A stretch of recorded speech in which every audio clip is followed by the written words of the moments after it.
Ben Franklin's World is a production of Clio Digital Media, and support for this episode comes from the Massachusetts Historical Society, the first historical society founded in the United States in 1791.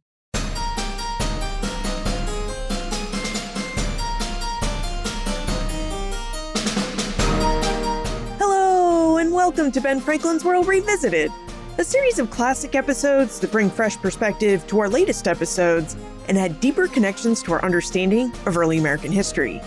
And I'm your host, Liz Covart. The American Revolution promised liberty, equality, and self-determination. But for whom did it make these promises? As we've been hearing over the past several episodes, the Declaration of Independence proclaimed that all men are created equal. Yet for indigenous people across North America, the Revolution ushered in one of the most devastating chapters in their history. The end of the Revolution eliminated Great Britain's prohibition on Western expansion, opening the floodgates for settlers to stream across the Appalachian Mountains. The campaigns of the Revolution, including the Continental Army's Sullivan-Clinton campaign of 1779 in New York, had introduced American soldiers to lush, fertile, indigenous lands. These were lands that people like the Haudenosaunee had lived on for centuries and farmed. After the Revolution, these lands became prizes, areas to confiscate from indigenous peoples who fought with the British or remained neutral, and even lands to confiscate from indigenous peoples like the Oneida, who had fought side by side with the revolutionaries. States like New York used these lands to fulfill their wartime promises of enlistment bounties. And yet, the Haudenosaunee survive. They stand among the only indigenous peoples of the original 13 colonies to have continuously held reservations in their ancestral territories. How have they done this? In part, because of the extraordinary political, economic, and cultural work of Haudenosaunee women. Now, to understand this story, we're revisiting episode 406, where we spoke with Maeve Kane, an associate professor of history at the University at Albany. Maeve is the author of Shirts Powdered Red, Haudenosaunee Gender, Trade, and Exchange Across 3 Centuries. It's a book that uses clothing and material culture to help us recover the voices, choices, and strategies of Haudenosaunee women across 3 centuries of encounter, adaptation, and survival. Now, during our exploration, Maeve reveals how Haudenosaunee women transformed European trade goods into powerful expressions of cultural identity, how the so-called fur trade was really a cloth trade, and how a decisive shift in mid-17th century cloth prices allowed Haudenosaunee women to protect their communities at the precise moment the epidemic disease devastated their families. And how, as late as 1848, a young Seneca woman named Gonaho Caroline Parker encoded a century of land rights and political resistance into a single red cotton dress.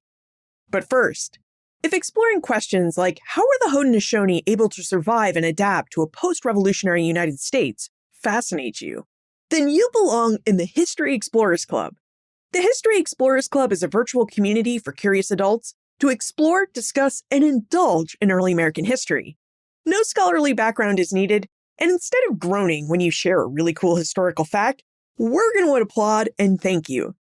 Club members get access to live historian talks, workshops, and a 24/7 forum where you can ask questions and discuss history. And this is the last week of our History Explorers Club America 250 sale. New members get 3 months free. To learn more about the History Explorers Club and to join, visit historyexplorers.club. That's historyexplorers.club. I can't wait to explore early American history with you.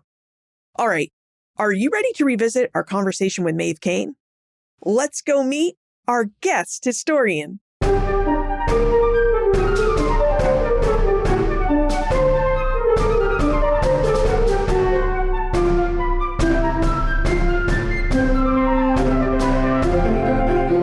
Joining us is an associate professor of history at the University at Albany. Her research focuses on questions of community and identity formation, and she uses material culture, archaeology, economic history, and digital history to examine those questions. She's also the author of the book Shirts Powdered Red, Haudenosaunee Gender, Trade, and Exchange Across 3 Centuries. Welcome to Ben Franklin's World, Maeve Kane. Thank you so much, Liz. I'm so happy to be here. Well, we're happy to have you, because we know this is going to be a fascinating conversation. Now, in your book, Shirts Powdered Red, You investigate the ways that Haudenosaunee women are central to keeping Haudenosaunee culture and political power alive within their communities. The Haudenosaunee have fascinated scholars for many, many years. So how did you become interested in the Haudenosaunee people and culture, and specifically in the lives and work of Haudenosaunee women? So I'm not Indigenous. I'm not Haudenosaunee myself. I'm a white lady from Minnesota. When I was starting out in grad school looking for a dissertation topic, I was really interested in clothing. I had a Felicity doll, an American Girl doll when I was a kid, and I was really interested in Barbies and paper dolls and things like that. And what I thought I was going to write my dissertation and then, eventually book on was a comparison of how white, free and enslaved Black and Indigenous women used clothing in the 18th century as a way of thinking about there is and was this huge literature on race and nation formation and all of these kind of big intellectual ideas, mostly from the perspective of elite white men in the 18th century. And I had several jobs in museums, internships in curation departments, and I had this childhood interest in doll clothes. And I thought it would be interesting to look at clothing as a way that women specifically were thinking about their own identities, their families' identities, their places in their communities. I stayed with that idea. Obviously, clothing is a huge part of the book, but I ended up focusing on Haudenosaunee women in what's now New York and Southern Canada specifically because there was just so much there. I was really confronted with that there was this kind of general knowledge of Haudenosaunee women's importance in the 18th century and currently, but there wasn't a lot of really specific academic scholarship about what that importance meant. So I ended up using clothing as a way to kind of dig into some of those questions and think about how were Haudenosaunee women thinking about themselves in this broader Atlantic context. Well, speaking of context, so that we can best see how Haudenosaunee women fit within their communities and the ways that they've been able to use cloth and clothing to assert their power and keep their cultural traditions alive, would you tell us about the Haudenosaunee? How did they structure their societies in the 18th century, and where should we place their homelands on our mental maps of North America? Sure. I think the most important thing is that Haudenosaunee people and nations are still here. They still occupy their historic territories in what's now New York and Southern Canada. The 6 nations of the Haudenosaunee include the Mohawk, Oneida, Onondaga, Cayuga, Seneca, and Tuscarora. Structurally, so in the 18th century and currently, the Haudenosaunee are a matrilineal culture. That means that the way that a person belongs to their community, to their nation, is through their mother's line. So people's clan and their national belonging descends through their mother rather than through their father. In contact with Europeans, this sometimes created a little bit of conflict or confusion in that the mother's brother or the uncle of a person is the most important male figure in a child's life.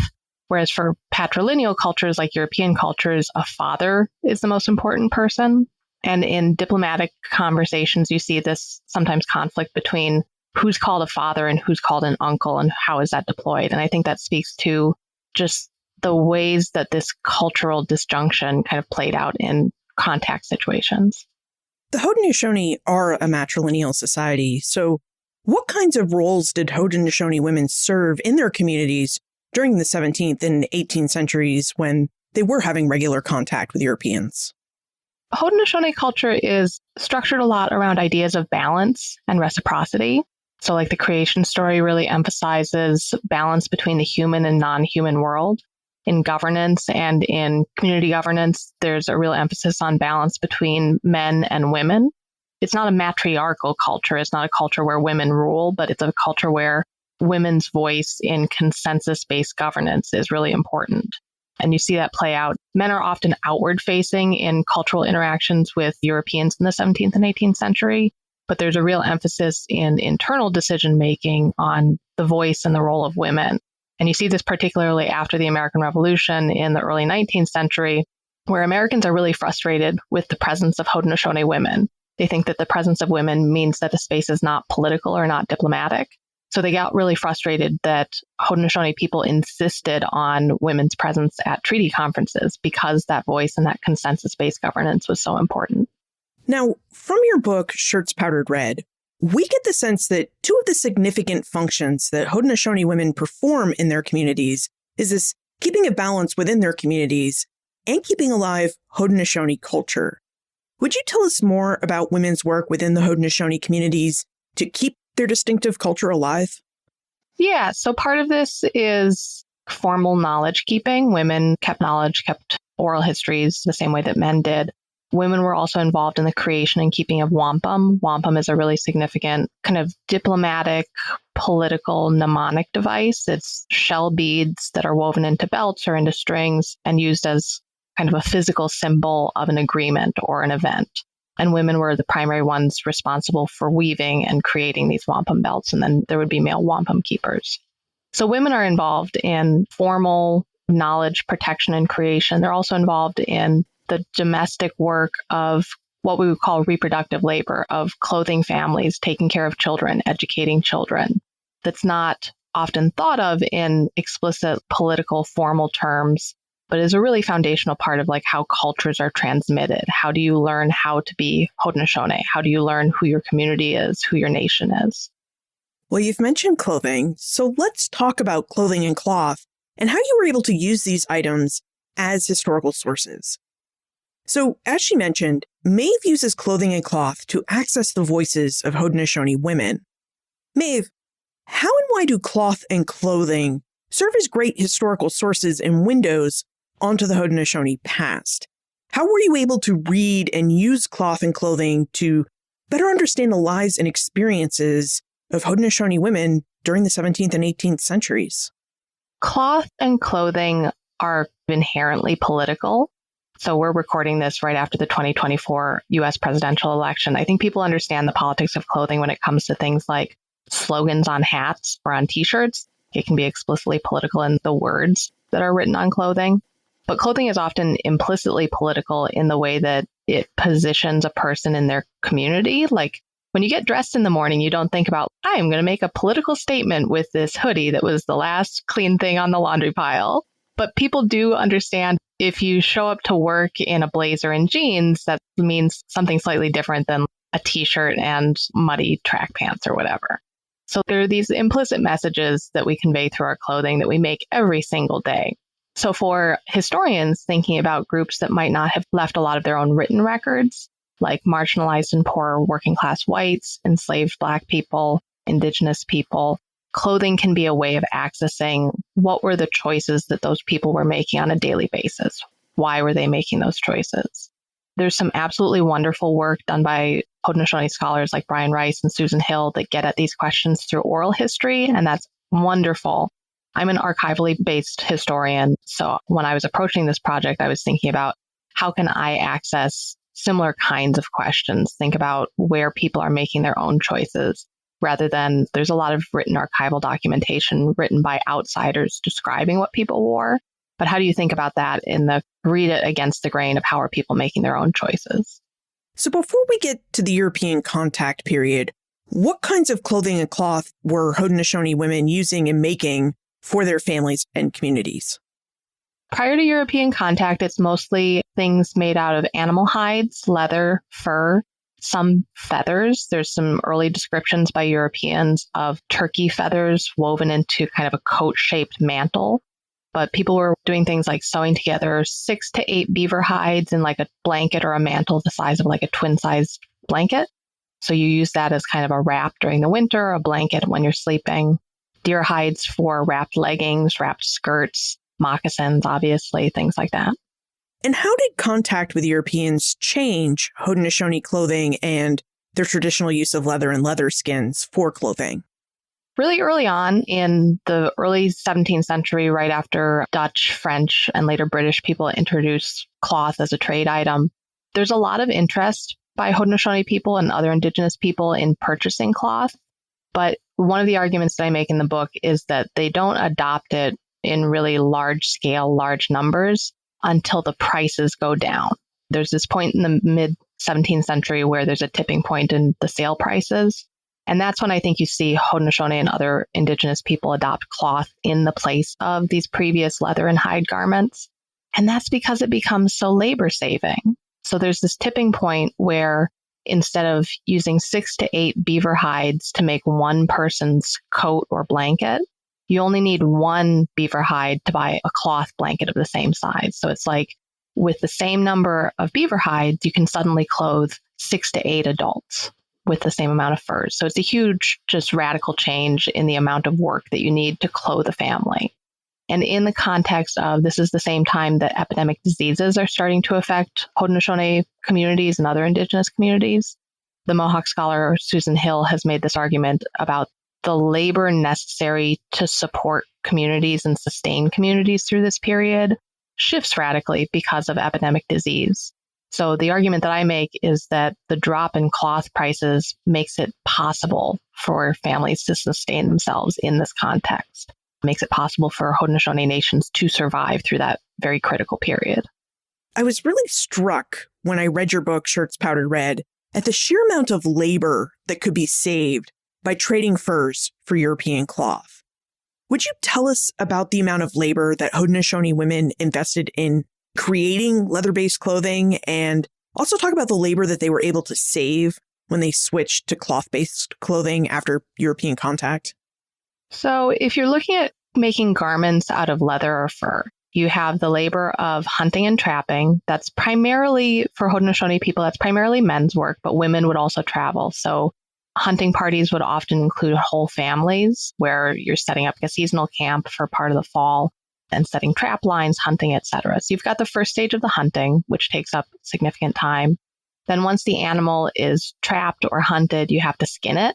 You have to smoke the leather. You have to tan the leather, prepare it so it stays nice and supple so that the hair doesn't fall out of the furs. And then you have to actually sew it together. And with leather sewing, you have to kind of make a hole with a bone awl and then use sinew to sew it together. And this is, you can't see it on the podcast, but I'm making like sewing gestures in the air right now. There is still labor there when garments are made out of cloth. Like anybody who's done any kind of sewing knows that. But being able to reduce or shift some of that work of hunting and have, in some cases, pre-made garments, ready-made garments available for purchase really radically shifts, and especially that drop in prices really radically shifts who's doing what kind of work where and how much they're doing.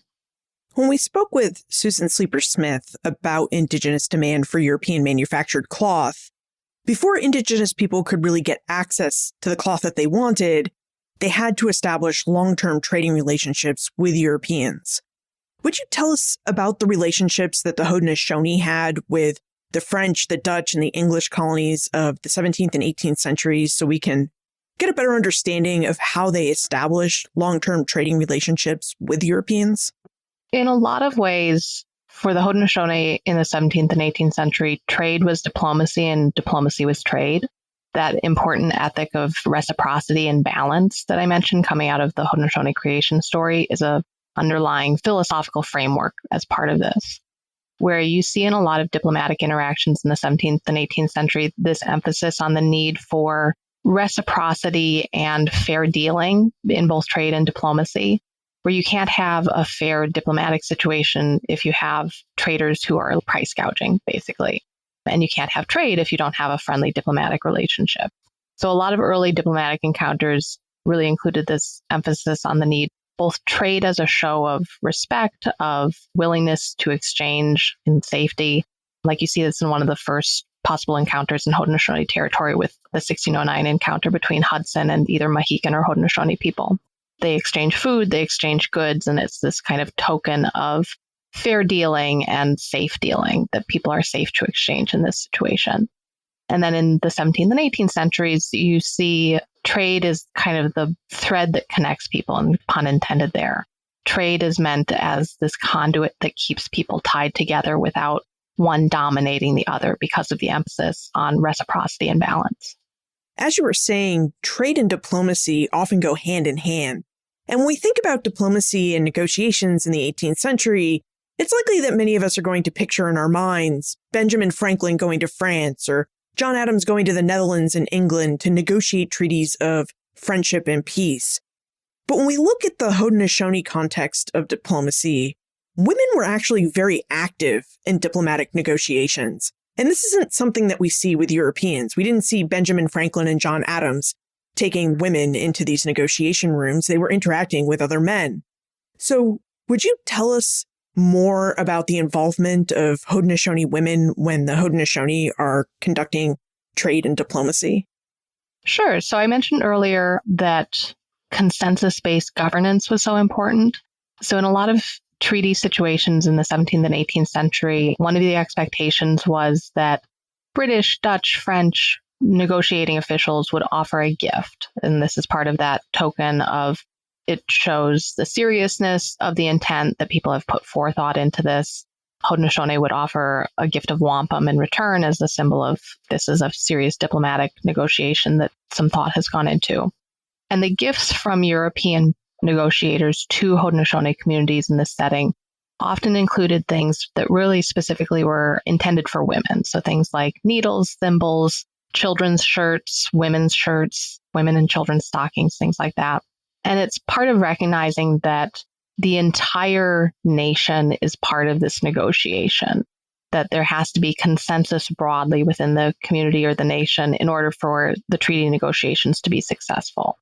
And in a lot of ways, modern Haudenosaunee leaders talk about treaties as this sacred thing, that the process of the treaty negotiation itself is sacred. Wampum is a sacred item, so including that is part of this symbolic weight of people coming together. And then the terms of the treaty itself is sacred as well, because it's about this recognition of nationhood, it's recognition of the consensus and the good mind of the community in agreeing to the terms of that treaty. And what about the role of women to facilitate these meetings of trade and diplomacy with food? It struck me that Haudenosaunee women prepared a lot of food to help make these diplomatic and trade meetings go smoothly. I looked for that piece quite a bit, the question of how women are involved in preparing food. We know that they were there. We know that women were involved in preparing food, but they're often not visible in European written descriptions of it, so it's kind of hard to uncover that. The dish with one spoon is a really important political, philosophical metaphor in Haudenosaunee governance and philosophy. The dish with one spoon means that all people, from an ecological perspective, people use the common resources of the world, and the one spoon is you have to share, you have to take turns. And that's a metaphor that shows up in a lot of Haudenosaunee speeches in diplomatic contexts of the 17th and 18th century, and women are primarily responsible for preparing that food. Clan mothers and faith keepers in Haudenosaunee context were sometimes called the cooks of the chief, because they were responsible for preparing food for these large gatherings, both with outsiders and internally for Haudenosaunee communities. So food is a really important part of the metaphorical diplomacy that's at work and the physical diplomacy that's at work, and creating this space for this consensus governance and agreement to happen. But it's really hard to see archivally. So I don't have a lot of detail on how that actually worked on the ground, unfortunately. So once the Haudenosaunee have established trade relationships, they've conducted all the diplomacy, and they have established these relationships that they need to conduct trade, what did they trade for? Stessa is curious to know what kinds of goods the Haudenosaunee traded for. Yeah, thank you for the question, Stessa. So an earlier generation of scholarship, and I think kind of the stereotype of what the fur trade looks like, is that Native people were trading for guns and for alcohol. That's certainly a component of the trade. But when you look at both the numbers of items that people are actually buying, and the value, like the amount that they're spending on different categories of things, I think it should really more properly be called the cloth trade, because cloth is overwhelmingly the primary thing that Haudenosaunee people are interested in buying from European traders. And it's a huge range of things. It's yardage cloth, both linen and wool, almost like the cloth yardage that you would buy from a fabric store now, like just cuts of cloth, but also ready-made things like linen shirts, later calico shirts, calico cotton printed shirts, ready-made leggings, so not knitted stockings the way that Europeans are wearing, but like cloth that has been sewn and wrapped to wrap around a leg, almost like a leg warmer. Sometimes coats, and sometimes even moccasins, like ready-made moccasins from European traders. And they're really specifically things that fit into Haudenosaunee contexts. These are not items of clothing for the most part, with the exception of coats that Europeans are wearing, but they're made by Europeans or settler traders specifically for sale to Haudenosaunee customers. So it's really this market created where these settler traders are catering very specifically to Haudenosaunee preferences in both the kinds of cloth that's being sold in colors and designs, and in the kinds of ready-made clothing that's available. And what kinds of ready-made clothing were available to the Haudenosaunee through this trade? That's part of the labor saving piece, I think, part of what made the cloth trade so attractive for Haudenosaunee people. So it varies over time and place to place and trader to trader. But things like the wrapped cloth leggings, so a rectangular piece of cloth wrapped around your lower leg from knee to ankle, shirts, white linen or colored cotton calico shirts, and 18th century men's European style coats are the primary things, as well as moccasins are the primary things that were available ready-made. One of the interesting details in Maeve's book, Shirts Powdered Red, is that Haudenosaunee women didn't just wear this pre-made clothing or have their men wear this pre-made clothing as it came from their European trading partners. They actually modified this clothing so that it expressed their Haudenosaunee culture. Maeve, let's take a moment to talk about our sponsor, and when we get back, let's talk about how Haudenosaunee women made European clothing items Haudenosaunee clothing items. The history you've been hearing about the Haudenosaunee women who used cloth and clothing to maintain cultural sovereignty, who ran cross-border trade networks that circumvented two empires, and who encoded land rights into a single dress, this is exactly the kind of history I built Ben Franklin's World to tell. For just about 12 years, we've worked to recover the voices and experiences of people who rarely make it into our history books. Indigenous women, communities navigating colonialism, and ordinary Americans who shaped the world without leaving behind the kinds of documents that historians traditionally rely on. I'd love your help to continue this work. This is the last week of our annual fundraising campaign.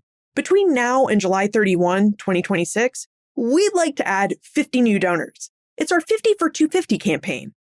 In this, the 250th anniversary year of the United States' independence, the questions this podcast has always asked feel more alive and needed. So please join us. If you've been thinking about supporting this show, now is the time to do it. 50 new donors by the end of this week. That's our goal, and we still need your help to do it. And if you've already given to Ben Franklin's World, thank you. Thank you for supporting this work. You can make your first gift or returning gift in any amount at benfranklinsworld.com/donate. That's benfranklinsworld.com/donate. All donations are tax deductible, and every gift helps keep this work going. So thank you for listening. And thank you for helping us continue to bring you the latest historical scholarship about early American history. Truly, we could not do this work without you. Maeve, how did Haudenosaunee women make European clothing items, those pre-made clothing items, Haudenosaunee? So my colleague Brian Broadrose, who's a Haudenosaunee archaeologist of Haudenosaunee town sites, calls this the first punk remix culture, which I really like.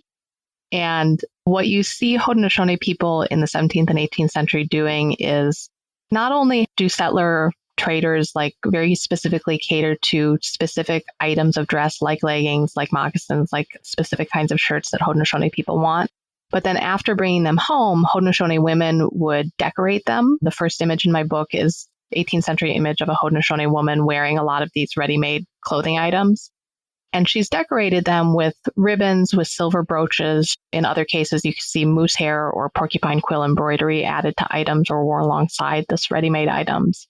And it becomes about the embellishments and the details. One of the things that I think the labor-saving component of buying cloth and clothing from European traders is so important is that it makes space for this very specifically Haudenosaunee style of embellishment, that this decorative work becomes a component of cultural sovereignty in the 18th century.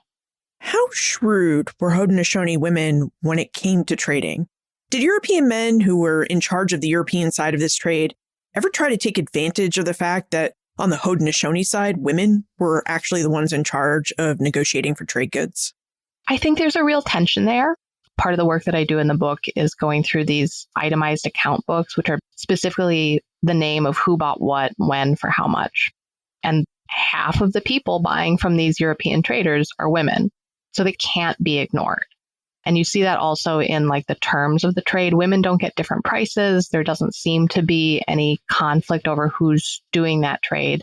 Specifically in New York, that's in part because under Dutch law, women could trade independently on their own, so that's part of it.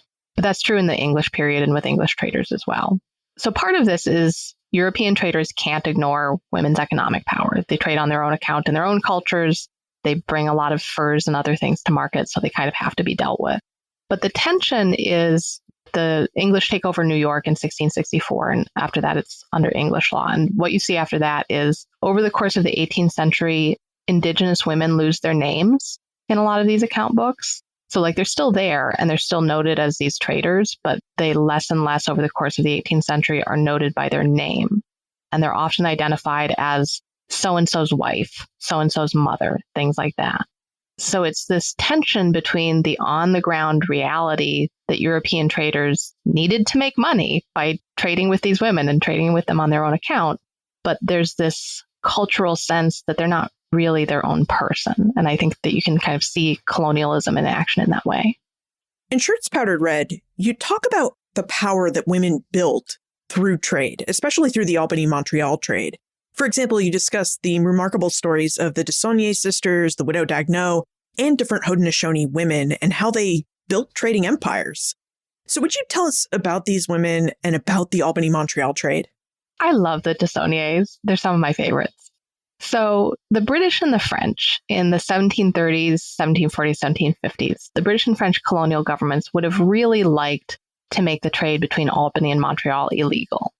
The problem was it was so wildly profitable on both ends. The Montreal side of the trade had this struggle with the monopoly on the New France side. All the French traders were supposed to be selling their furs out of New France through this monopoly corporation, and they were only supposed to be selling French cloth to native people. There was no monopoly on the British side, but they wanted access to this larger market of furs from the north, and they wanted to sell their cloth to more people.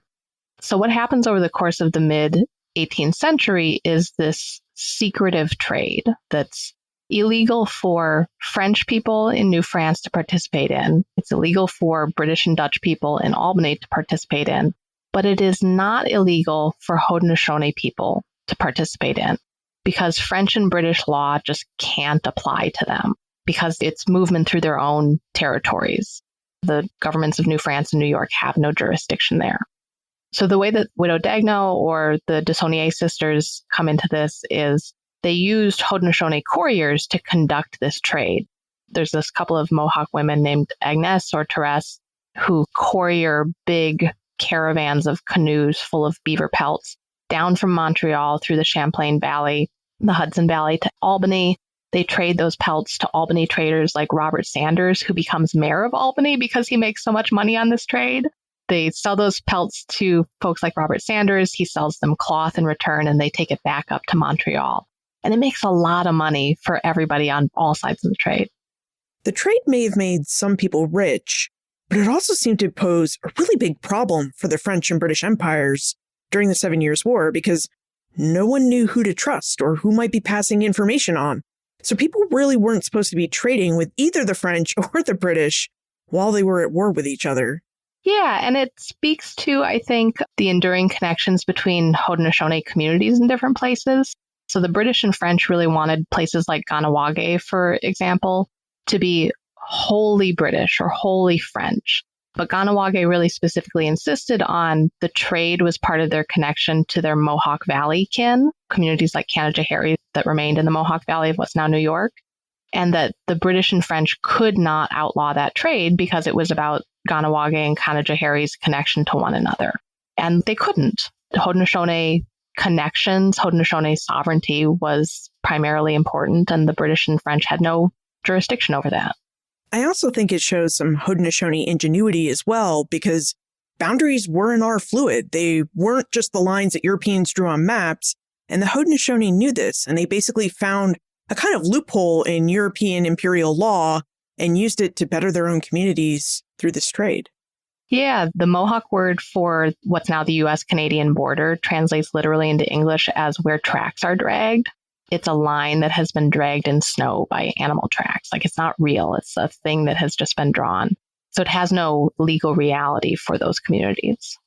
Now, when we talk about trade between Indigenous peoples and Europeans, later Americans, as we're doing now, a lot of scholars have talked about an Indigenous dependency on European produced goods. And they've portrayed this dependency as kind of an addiction, I guess we could say, where Indigenous peoples could not go back to their former ways of life after having access to all these new and novel goods like metal goods and clothing and some of the items that we've been talking about. Maeve, as someone who has studied the Haudenosaunee trade extensively, would you tell us whether you saw any signs of Haudenosaunee dependency on European goods and whether dependency and this idea of dependency is still a framework or lens through which we should be looking through when we talk about and examine European and indigenous trade? That was the main driving question that brought me to this project. That was, and in some places still is, kind of the central argument that scholars make and have made about the trade. I would say that Haudenosaunee and other indigenous communities in the 18th century were reliant on the trade. It's a commercial culture, just like a lot of other places in the early modern Atlantic world are commercial cultures. I think one of the issues with that dependency argument, though, is that in some ways it's used to blame indigenous people for the effects of colonialism. It's used to position colonialism and damage to indigenous cultures as inevitable, and that indigenous people are to blame for that. That use of European cloth and clothing were in some ways inherently damaging to indigenous cultures, that indigenous cultures inherently can't change and remain indigenous. And I think it's used as a cover for the fact that things like coercive land treaties, dispossession, illegal settlement on indigenous lands, and outright violence during the American Revolution was used to push people out of their territories, out of their lands. And in the Haudenosaunee case, I think there's more than a century of trade without that violence, where Haudenosaunee people were in control of their own territories, were in control of their own communities and trade. And it's not until the American Revolution that you see this huge, precipitous land loss. And that's an outcome that's coming from very specific choices by the Continental Army to use violence against Haudenosaunee communities. So I think positioning trade as somehow inherently damaging to indigenous communities really downplays other kinds of colonial violence. Because you can absolutely, and one of the arguments that I make in the book, is that there was for more than a century trade without dependence, trade without culture loss. Because cultures can change over time. And one of the ways that you see that is the ways that cloth and clothing garments were integrated into Haudenosaunee communities in ways that were radically different from how contemporary European and settler communities were using them. Yeah. And one of the things that we see when we study trade, especially with indigenous peoples, are the different ways that indigenous peoples have incorporated European goods into their lives in ways that Europeans just never imagined. Whether it was turning metal pots into jewelry by melting them down, or like you've said earlier, adjusting cloth and clothing so that indigenous elements are added to it, and these pieces of cloth and clothing are just more aesthetically pleasing and culturally relevant to indigenous peoples. Yeah, so the title of my book, Shirts Powdered Red, is from this 18th century description of Haudenosaunee clothing by Pierre Pouchot, who's the French commandant at Fort Niagara in the 18th century. And I picked that as the title of the book because I think it speaks to the real discomfort that Europeans had with that Haudenosaunee reuse. Pouchot's description kind of combines this fascinating anthropological detail, like he's really fascinated by the details of what this Haudenosaunee man that he's looking at and describing was wearing, including a white linen shirt that had been powdered red with vermilion pigment, with this real discomfort of a white linen shirt for European men is like the foundation of white masculinity at the time, that somebody is kind of civilized, adult, has political power in their community, is recognized as kind of a political actor. And Pouchot's discomfort with this shirt being powdered red and encountering that in a diplomatic situation, I think speaks to Haudenosaunee reuse, but also the tensions that created in cross-cultural contact in diplomatic situations. Could we explore this discomfort that European men had a little bit further? I think in Shirts Powdered Red, you call it European material civility, which is a term that you use to describe the ideas that Europeans had about how the goods Haudenosaunee women traded for should be used. And then, of course, their ideas about the actual ways that Haudenosaunee women used European goods. Yeah, there's a huge literature, scholarly literature about how Europeans are thinking about goods, and the consumer revolution literature is quite old by this point. And Europeans have this sense by the 18th century and the 17th century as well that you have to be civilized in order to be Christian. And the French, the British, the Dutch are all very interested in the Christian conversion of the Haudenosaunee specifically. The French and the British, especially in the 18th century, because of the Haudenosaunee physical position between New France, New York, and the other British colonies. But also the Haudenosaunee are one of the largest military powers. They're very significant diplomatically to negotiations with other indigenous nations. It's so extensive, in fact, that the British call the Haudenosaunee several times across the 18th century the key to all North America. So they're very invested in this idea of converting the Haudenosaunee to Christianity is necessary to tying them to either British or French political interests, explicitly as subjects of the British or French king, or just politically as allies, because they're so concerned that Haudenosaunee political sovereignty might mean that they could make their own military and political decisions, which could be disastrous. So conversion to Christianity is at the forefront of European concerns because of these political concerns. That ties into this issue of material civility because Europeans believe that people have to be civil in order to be Christian, that you can't be Christian if you're not civilized. And civility in this period has a lot to do with control of the body, control of communities, that the body ought to be regulated in specific ways to kind of suppress natural urges. A lot of that has to do with European style laundry, European styles of cleanliness, and things like that. And clothing is a really foundational part of those ideas. Maeve, would you tell us about the evolving nature of the politics of consumption and how after the American Revolution, Haudenosaunee women were able to keep their culture alive through their material expressions, their ability to use European and American goods in ways that were the most useful and appealing to them? So the mid-19th century, after the American Revolution, Haudenosaunee people are forced into a series of really disastrous land treaties that reduces Haudenosaunee territories from basically all of what's now Western New York to less than a few thousand acres in some cases. And part of what's happening in this period is the American federal government, the Canadian government in the 19th century pushes what's called the civilizing mission. This idea that in order to be legitimate holders of their own ancestral lands, the Haudenosaunee and other groups, in order to remove removal, as happened to the Cherokee and so many other groups, had to become civilized in American or European context. And what that looked like was individual land holding, patriarchal heads of household, male agriculture with plows, etc.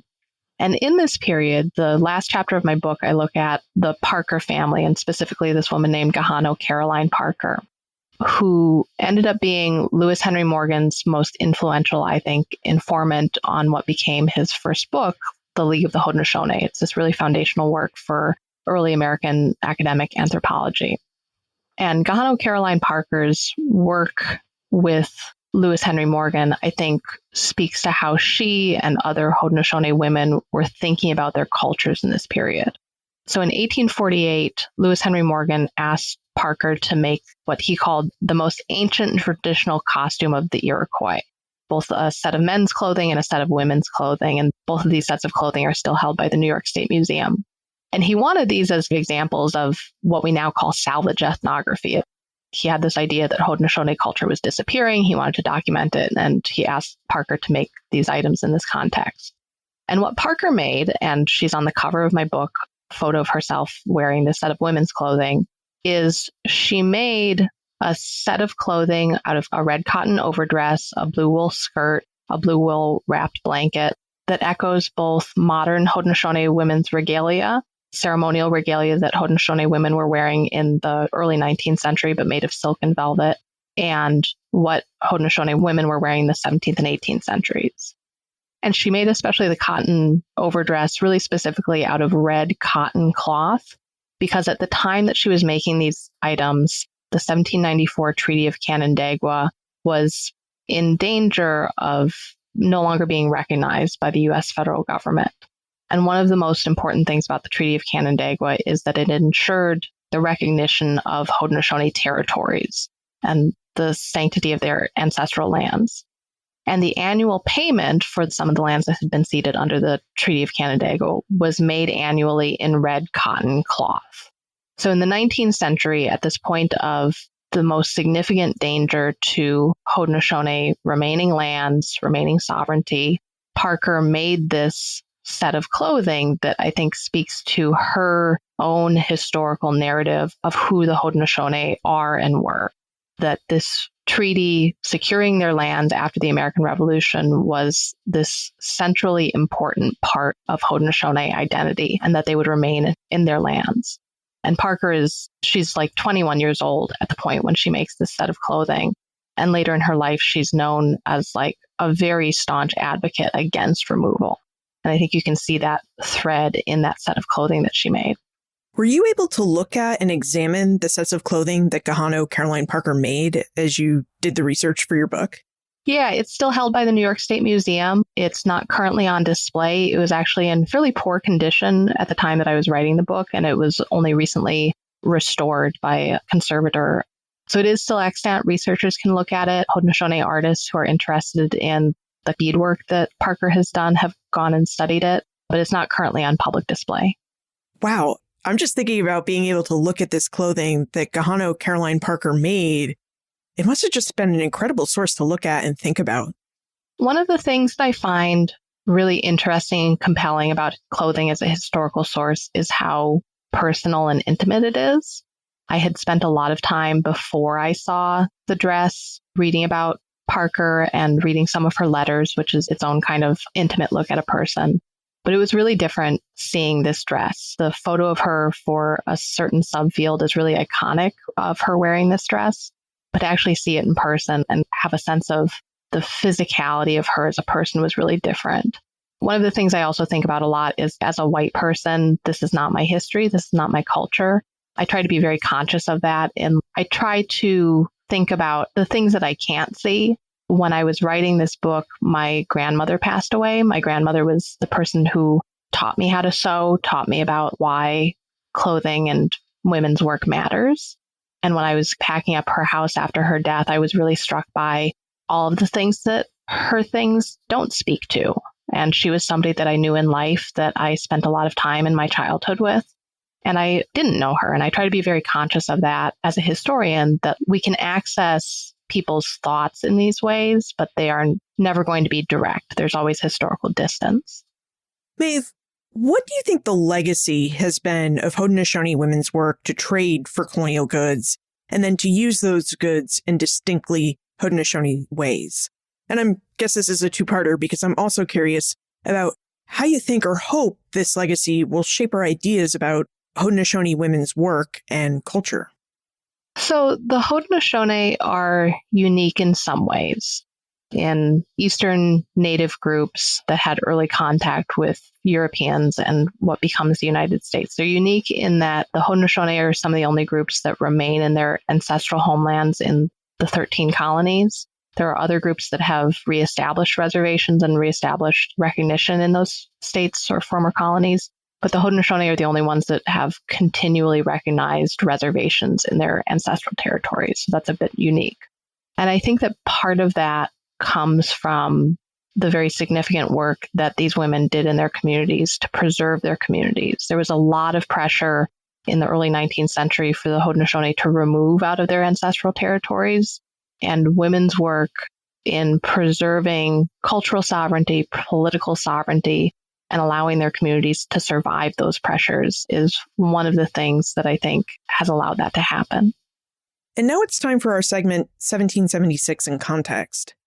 Now that we're in the midst of the 250th anniversary of the American Revolution, Maeve, in your opinion, how do you think your research into the power that Haudenosaunee women built and used in their trade with Europeans, and then their ability to use those trade goods to uphold and maintain their Haudenosaunee culture, helps us better understand the American Revolution and the Revolution's impact on Haudenosaunee nations and communities? So the last couple of chapters of my book deal with this really specifically.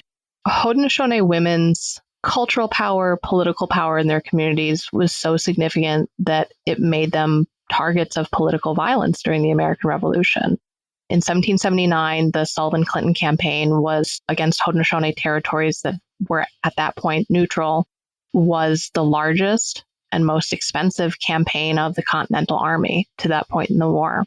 So in 1779, some nations of the Haudenosaunee, most significantly the Mohawk, were formally allied with the British. The Battle of Oriskany in 1777 was a pretty significant defeat of the Continental Army and American militias in facing Haudenosaunee allies of the British.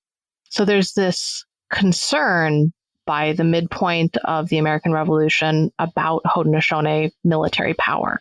Many of the nations of the Haudenosaunee remained neutral fairly late in the war, but by 1779, those neutral nations and the British allied nations were considered so significantly dangerous to the continental efforts that the Sullivan-Clinton campaign very specifically attacked women's landholding, women's property, women's farms in Haudenosaunee territories to break that military power. So the Sullivan-Clinton campaign resulted in really a huge displacement of refugees. There wasn't a lot of casualties during the Sullivan-Clinton campaign among Haudenosaunee communities itself, but it targeted women and women's property specifically because of their pre-war power, their economic power, their cultural significance.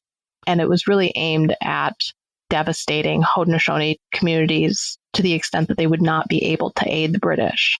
They were momentarily significant. The winter of 1779 to 1780 was really devastating for Haudenosaunee refugee communities. But in some ways, they were unsuccessful because the Haudenosaunee remain in their ancestral territories. Maeve, what are you studying now? Too many things. So I have 2 projects going right now. Like everybody else and their brother, I'm doing an American Revolution book because we're in the 250th. So one of the books that I'm working on is how the American Revolution has been commemorated between the 200th anniversary in 1976 and the 250th anniversary right now, specifically thinking about how people use cloth, clothing, and objects to tell those stories. So I'm looking at living history and historical reenactments and how that's kind of changed portrayals of the American Revolution. I'm also working on a digital humanities project looking at how people used ties of Christian baptism to create communities in early America. So beginning in the 17th century and going all the way past the American Revolution, how do we think about history at large scale, but also think about these kind of micro connections between people? And if we have more questions about Haudenosaunee women and their early trade with Europeans, where's the best place for us to get in contact with you? My professional website is maevekane.net, maevekane.net. And that's where I put things like links to podcasts that I'm on, places where I'm giving public talks. And I also put drafts in progress of my 2 ongoing projects up there as well. Maeve Kane, thank you for joining us and for taking us through some of the Haudenosaunee's history and the work and power that women have had in that history and in maintaining that culture.